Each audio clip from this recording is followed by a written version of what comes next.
కథ చెప్తారు. అది కథే.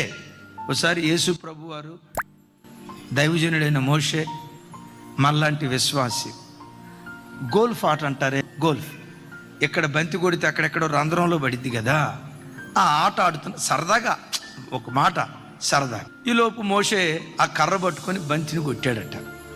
బంతిని కొట్టడంతో ఆ హోలుకు మధ్యలో ఒక నది ఉందట.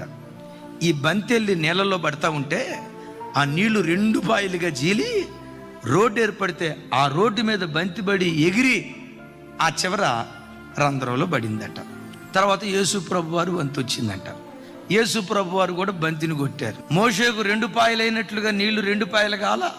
విచిత్రం తెలుసా, ఆ బంతి నేల మీద నాట్యం ఆడుకుంటా రంధ్రంలో పడిందట పోయి. ఎందుకు? మన ఆరాధ్య దైవం నీళ్ళ మీద నడిచిన వాడు కదా, ఆ బంతి కూడా నీళ్ళలో నడుచుకుంటా వెళ్ళి రంధ్రంలో పడిందట. అప్పుడు నన్ను పిలిచాడట. సరే నేను, ప్రభా నా వల్ల కాదు నాయన, నాకు కొట్టడం రాదు ప్రభా, నా రాదు. ఒరే నువ్వు కొట్టరా, గెలిపించేది నేను కదా. అయ్యా నాకు ఎంతో కొంత రావాలి కదా. దేవుడు ఎప్పుడు నీ సామర్థ్యం మీద ఆధారపడి పని చేయడో, నీ వెర్రితనాన్ని కూడా తన మహిమ కొరకు వాడుకుంటాడు. నీ చేతగాని తనాన్ని కూడా తన శక్తి కొరకు వాడుకోవటానికి దేవుడి శక్తి కలిగిన వాడు. నేను అది పట్టుకొని ఇట్లా కొట్టాల్సింది ఇటు కొట్టా, ఆ బంతి అటుపోయింది. అక్కడ ఒక గాండ్రు కప్ప ఉందంట, గాండ్రు కప్ప. అద్భుతం. ఆ గాండ్రు కప్ప బంతిని అట్ట పట్టుకుందంట. అప్పుడు ఈయన అంటాడంట, నాకు తెలుసు కదా ప్రభు, నాకు రాదని చెప్తూ నువ్వు ఆడమన్నావు, చూడు బంతి అటు కొట్టాల్సింది ఇటు కొట్టే, శాతగానే ఉండి ప్రభు అంటే, ప్రభు అంటాడట, ఒరే ఆగరా.